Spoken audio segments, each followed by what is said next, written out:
Africa.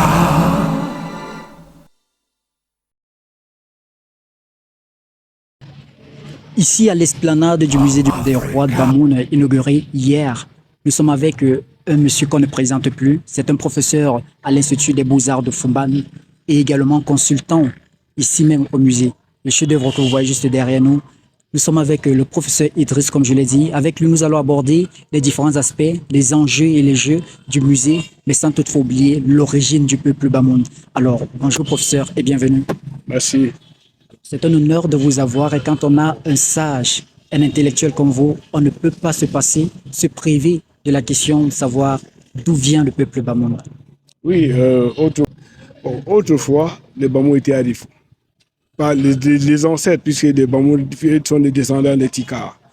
Bon, ils sont partis de Rifoum par groupe, dirigés par 3 leaders, dont le premier groupe était le premier leader était Charien, le second c'était Ngonsor qui était une femme, et le troisième c'était Morumta, une femme qui était un homme. Et Charien, après avoir traversé la Mapé, a brisé la barque au grand mécontentement de ses frères. Charien a évolué pour venir s'installer à Njintoussassa, en Jimom, qui est la première capitale du royaume Bamou. Et de Jimom, il est venu détrôner le chef de Mben pour s'installer ici, sur la rune de Mben, dont Fom Pamben, qui signifie la rune de Mben. Et c'est du mot Fom Pamben que vient le mot Fumban. Oui. Alors, est-ce que les premiers occupants de Foumban étaient effectivement les Bamoun?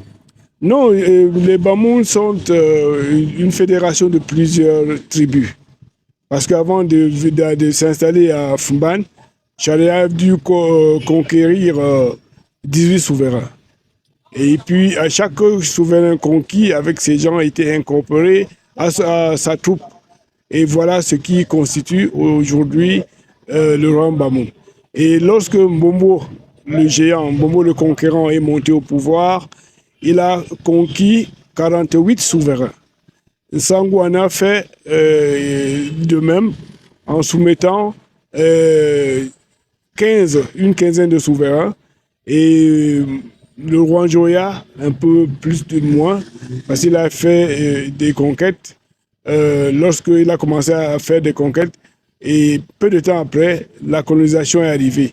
Et ce n'était plus possible de se mêler à ce genre de jeu. Donc il a fait une conquête et il a soumis moins d'une dizaine de souverains.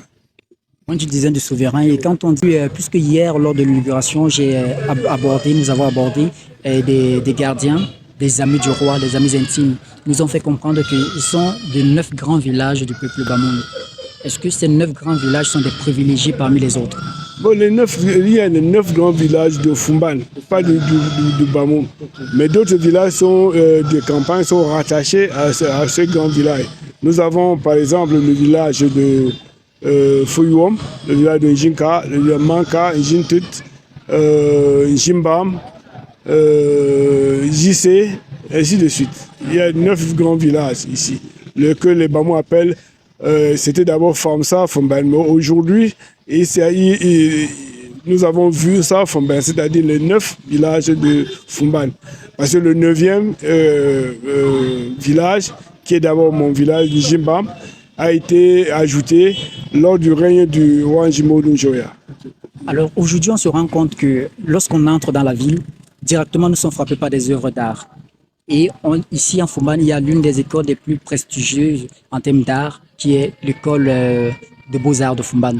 Qu'est-ce qui renforce le lien, cet attachement-là à la culture ou alors à la tradition? Qu'est-ce qui motive le peuple Bamoun de rester fidèle à ses traditions? Oui, vous savez que le peuple Bamoun, comme je viens de le dire, c'est une fédération de plusieurs tribus. Et lorsque tous les rois que vous avez vus, qui constituent la liste dynastique, chaque roi, en montant sur le trône, après avoir fait une conquête, il incorpore cette tribu-là au peuple Bamoun et il capitalise son savoir-faire. Donc c'est pour cela que vous allez voir que là, Bamoun a une certaine aura, une certaine sacralité, une certaine lumière, une certaine puissance à travers le monde. Et c'est parce que chaque peuple conquis devait apporter son expertise à l'éclosion de l'art et de la culture bamou. Et c'est même pour cela que l'Institut des Beaux-Arts a été créé à Foumban, parce que lors de nos différentes sorties avec les étudiants, on leur montre comment se forge c'est-à-dire l'accomplissement de l'art dans le royaume Bamou et les techniques adoptées pour pouvoir accomplir les différentes formes d'art que nous observons ici dans le royaume Bamou. Et ils s'en servent pour s'en inspirer afin de créer d'autres œuvres qui sont originales. Alors, vu que vous abordez la question sur les techniques, quelles sont les techniques les plus prisées, les plus utilisées pour la confection des œuvres d'art? Oui, il y a la technique du bronze avec l'acier perdu, la technique de l'acier perdu. Il y a les ronds de bosse avec les techniques d'extraction. Et il y a aussi la poterie, même le bronze. Il y a ce qu'on appelle la sculpture par ajout et la sculpture par extraction. Il y a aussi des assemblages que nous voyons ici dans le Noun. Et tout de même, nous avons travaillé aussi beaucoup plus sur l'art textile. Si vous faites le tour du musée, vous allez voir que le sultan Njoya avait fait une longue bande de tissu qui mesure entre 15 et 20 mètres et qui possède près de 286 motifs. Parce que Njoya était en train de mettre sur pied une véritable industrie culturelle de tissu. C'est fait à la main. Fait à la main, avec des motifs qui passent directement lors du tissage. Et il y a aussi le système de teinture avec le tissu ndop, qui est une vieille pratique que les Bamous ont fait et qui date même du règne du roi Mbombo du XVIIIe siècle. Parce qu'il y a un récit qui nous fait penser à tout ce qui s'est passé sous le règne du roi Mbombo. Alors, nous sommes à l'esplanade, comme je l'ai dit dès l'entame, à roi du peuple Bamoun. C'est un événement, l'inauguration bien évidemment, qui a captivé tout le monde entier, parce qu'il faut le dire, la presse nationale et internationale était conviée ici hier, et il y avait un monde fou.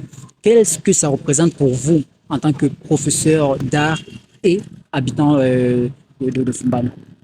Oui, mon émotion est à son comble, parce que moi-même, j'ai beaucoup travaillé dans le projet, et lorsque j'arrive à un tel résultat, je ne peux être que fier. Le sultan lui-même a mouillé le maillot, parce que lorsqu'on travaillait, qu'on quitte à 2 heures, à 3 heures du matin, il est toujours là. C'était lui le principal, je ne sais pas, le scénographe. Oui, il était vraiment un scénographe. Il était l'architecte. Il était partout, au four et au moulin. Il a véritablement mouillé le maillot. Parfois, quand ça nous dépassait, il venait, il prenait aussi, lui, le marteau, soit le crayon, pour nous montrer ce qu'il voit seul dans son monde. Parce que l'artiste, le roi, c'est un artiste. Et l'artiste a un monde à lui. Et pour faire ressortir la quintessence de ce qu'il ressent seul, il faut l'apport de la main. Mais le danger, c'est que parfois, la main refuse d'obéir aux ordres de la pensée. Mais le sultan nous a montré qu'il était vraiment, vraiment un artiste. Okay. Oui. Mais il faut le dire, le Joyeux, c'est l'un des plus grands, je pourrais même dire, au Cameroun, jamais implanté. Et ce sont les défis réels du musée des peuples et des rois des peuples Bamou. Bon, vous savez que le musée, c'est un lieu de culture, un lieu d'éducation, un lieu d'apprentissage, un lieu de ressourcement, un lieu de recueillement, un lieu d'inspiration, parce que musée vient de muse. Et comme je disais hier dans la conférence, avant-hier lors de la conférence, les Bamous étaient beaucoup plus inspirés parce qu'ils étaient aux côtés des muses. Les femmes Bamous, c'était vraiment des muses, des femmes aux rondeurs poétiques, au regard conquérant et envoûtant, à la beauté impérialiste, et qui vraiment donner plus d'inspiration aux artistes de pouvoir implémenter ce qu'ils ressentaient tout seuls dans le monde. Et il fallait donc passer par là pour donner une certaine dimension à l'art bamou. Alors, maintenant, vu que jusqu'aussi n'est pas autorisé d'entrer avec des caméras, de filmer quoi que ce soit à l'intérieur, est-ce que vous pouvez nous dire exactement ce qu'on peut retrouver? Est-ce que c'est juste des reliques ou alors des objets appartenant aux anciens rois ou alors on retrouve uniquement la culture du peuple bamou? Oui, je l'ai également dit lors de la conférence pour vous faire remarquer que l'art bamou est le fait de la guerre d'un, et c'est la matérialisation de la culture bamou, c'est la source matérielle de l'histoire du peuple bamou. Et tous les rois qui ont défilé sur le trône de Bamou ont eu chacun une histoire, un objet qui parle de ce qu'il a fait lors de son vivant. Donc on a répertorié certains objets et dans la réserve, il y en a encore tellement d'objets. Donc on ne peut pas exposer tous ces objets-là ici. Donc les objets exposés ici retracent la vie, les grands axes de la vie de ces différents rois. Donc c'est pour cela que l'art peut être perçu comme la matérialisation de la culture d'un peuple. Alors, l'art peut être perçu comme la matérialisation de la culture d'un peuple. Vous êtes consultant. Quel est le rôle d'un consultant dans un musée? Oui, c'est en 2018 que le feu sultan m'a donné cette responsabilité et il a précisé que j'étais consultant chargé des us et coutumes bamou. Bon, tout simplement parce que il savait que je connais tout au moins l'histoire du peuple bamou, je maîtrise l'histoire du peuple bamou et je peux dire avec une certaine assurance ce qui s'est passé dans le passé. Donc je suis là pour donner par exemple des informations sur les objets, sur la vie de certains certains monarques et comment est-ce que on peut exposer une œuvre par exemple et peut-être décrire une œuvre avec ce qu'on appelle l'analyse morpho-stylistique d'une œuvre pour lui donner une certaine dimension. Et quels sont les éléments qui rentrent dans ces différentes analyses? Donc je suis là pour aider le musée à pouvoir adopter des éléments qui regardent la scientificité des objets et puis des informations liées à l'objet et des sources qui sont également à utiliser pour pouvoir rendre lisibles toutes ces informations liées aux objets. Alors, pour ceux qui viendront d'ailleurs, est-ce que le musée sera ouvert 24 sur 24, 7 jours sur 7, ou alors il y a des horaires et des dates bien réservées pour les visites? Pour le moment, nous attendons que le sultan se prononce. Mais avant, autour de 8h, 9h, le musée était déjà ouvert. Et puis, autour de 18h, 19h, quand il y avait beaucoup de visiteurs, on fermait le musée après cette heure-là. On ne dort pas ici parce que c'est pas 24 sur 24 quand même. Oui. Donc, ce qui veut dire que pour l'instant, les horaires ne sont pas encore officiels. Ce n'est pas encore officiel. D'accord. Maintenant, je veux bien me poser une question, professeur. Je veux bien me poser cette question. Quand on parle de Bamou, il y a une image, je pourrais dire une image erronée, parce que quand je suis arrivé, je me suis rendu compte que le peuple Bamou est vraiment accueillant. J'ai même plus envie de rentrer. Quand on parle de tradition du peuple Bamou, on parle de quoi exactement, des coutumes? Quel est le rite qui est monnaie courante ici en Fombane? Non, vous savez qu'il y a le rituel Ngwan qui est célébré tous les 2 ans et avant qui était célébré après chaque année. Donc le Ngwan, c'est un festival qui comporte beaucoup de rites et c'est également un rituel parce que le Ngwan était célébré à la naissance des jumeaux. Le Ngwan se célébrait également lors de l'enterrement, de l'inhumation des rois Bamoun. Le Ngwan, c'était également un festival qui rassemblait les gens, les cultivateurs, les chasseurs et autres artisans du roi Bamoun pour pouvoir montrer le savoir-faire au peuple. Et puis, il fallait également susciter le faire savoir, parce que s'il y a toujours un savoir-faire, sans qu'on puisse enseigner aux gens, ça ne peut pas aller. Donc, il fallait un savoir-faire et en plus le faire savoir. Donc, le Ngwan, c'est un festival qui retient les mentalités, la mémoire du peuple Bamou. Et c'est un festival au cours duquel le roi est jugé, parce qu'il y a deux lances de justice. Lorsque le lance mâle est planté devant le roi perd son immunité et devient un simple citoyen. Et cette lance-là se retourne contre le roi. Et c'est une lance qui est aussi utilisée par le roi pour rendre justice. Parce que lorsqu'il y a un litige dans une famille, d'une lutte de succession, une lutte un problème foncier, on partait planter cette lance de justice et tout le monde déguerpissait les lieux. Et en ce temps-là, le roi rend son verdict et puis le calme revient. C'est pour ça qu'on parle de la lance de justice. Donc le Ngwan, c'est un grand ensemble qui renferme en son sein d'autres de sous-ensembles. Alors pour ceux qui se posent encore la question de savoir qu'est-ce que je vais faire à Foumban, qu'est-ce que je vais voir à Foumban, pourquoi est-ce que je dois me rendre à Foumban, comment est-ce que vous pouvez, quel est le message ou alors quelle est la réponse que vous pouvez donner à cela? Oui, découvrir la profondeur de la culture Bamou. C'est tout simplement cela. Le Ngwan ne doit pas être un élément tout simplement folklorique. Vous avez vu avec la conférence débat d'avant-hier, il y a des gens qui s'intéressent à ça. D'autres vont s'intéresser aux danses, d'autres vont s'intéresser encore à la nourriture, ainsi de suite, à la boisson. Mais chacun trouve son compte quand même.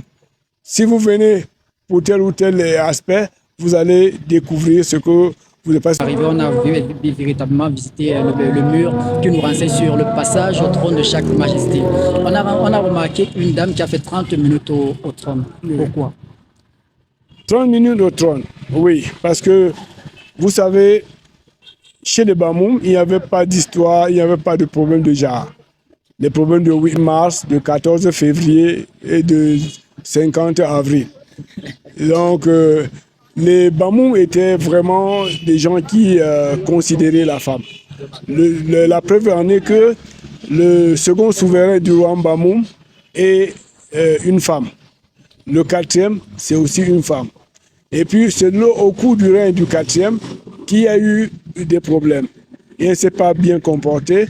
Et puis, les Bamoun ont, dans les deux clauses, ils ont décrété qu'une femme ne devrait plus jamais tenir les rênes du pouvoir dans le royaume Bamoun. Et c'est pour cela que lors de la guerre de Jinka, tous les enfants de Bombo se sont tués. Et puis, il ne restait que des femmes, parmi lesquelles Ngungu Richard Fon, et qui avaient déjà des grands enfants.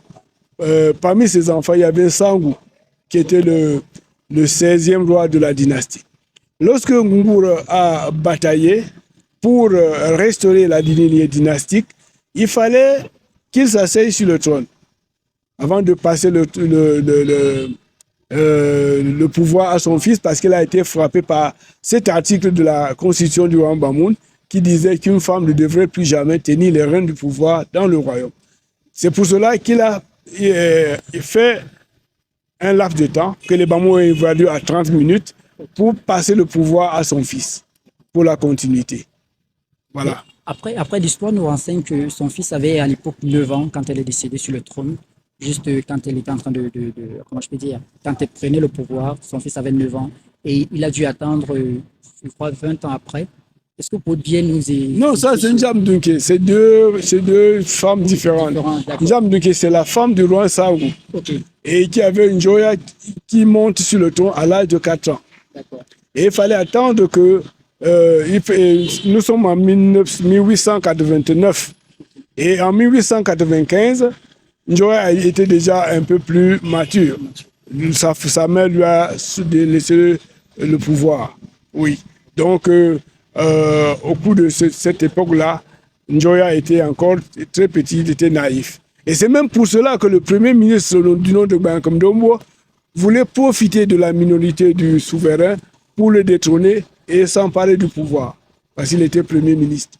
Mais Njoya, avec la grande aura que Dieu donne toujours aux souverains, est parti demander de l'aide au nord, à l'ami de Bagno, et qui a envoyé des gens faire le travail pour détrôner Bankom Dombo, pour chasser Bankom Dombo du trône et le tuer. Par exemple, Bankom Dombo a été tué.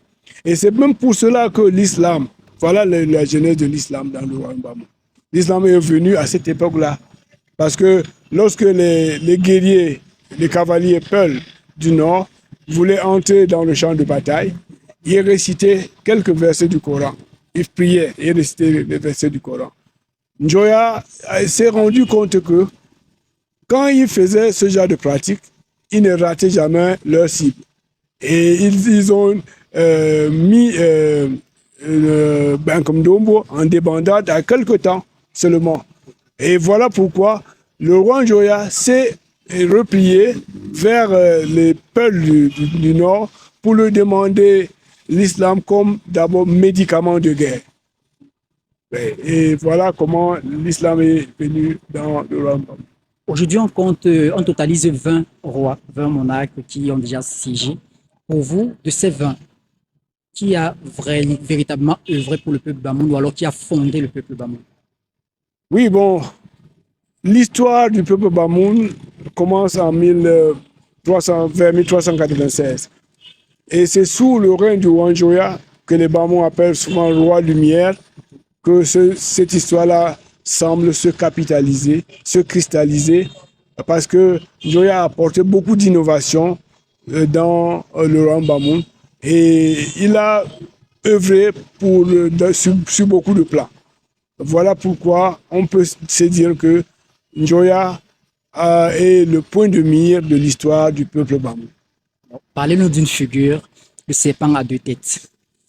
Essayez un peu de nous édifier là-dessus, parce qu'on se dit, quand on dit les Bamouns sont des serpents à deux têtes, ce qui veut dire qu'ils sont dangereux. Est-ce que vous pouvez nous dire clairement à quoi renvoie cette expression? Oui, les Bamouns sont des serpents à deux têtes, ils sont dangereux.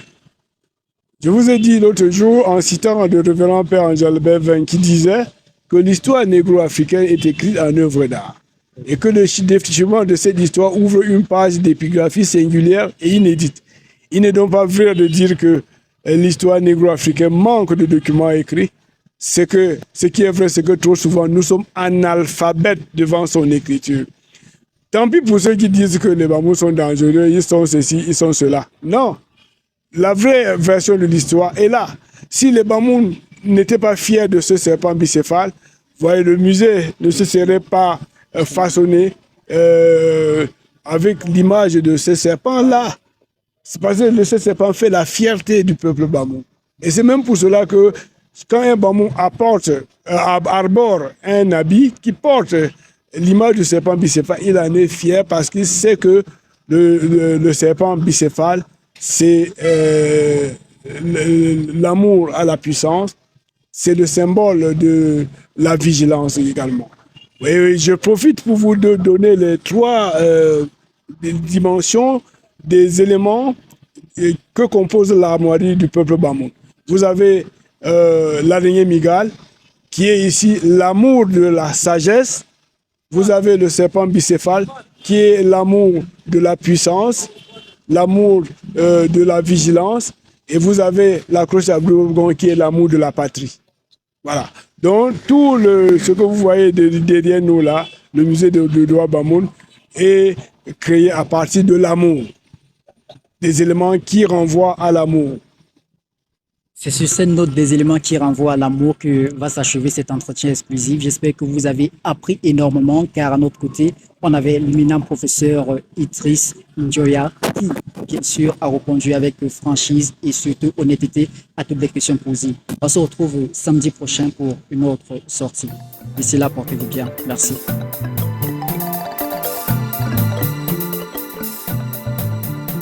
Africa.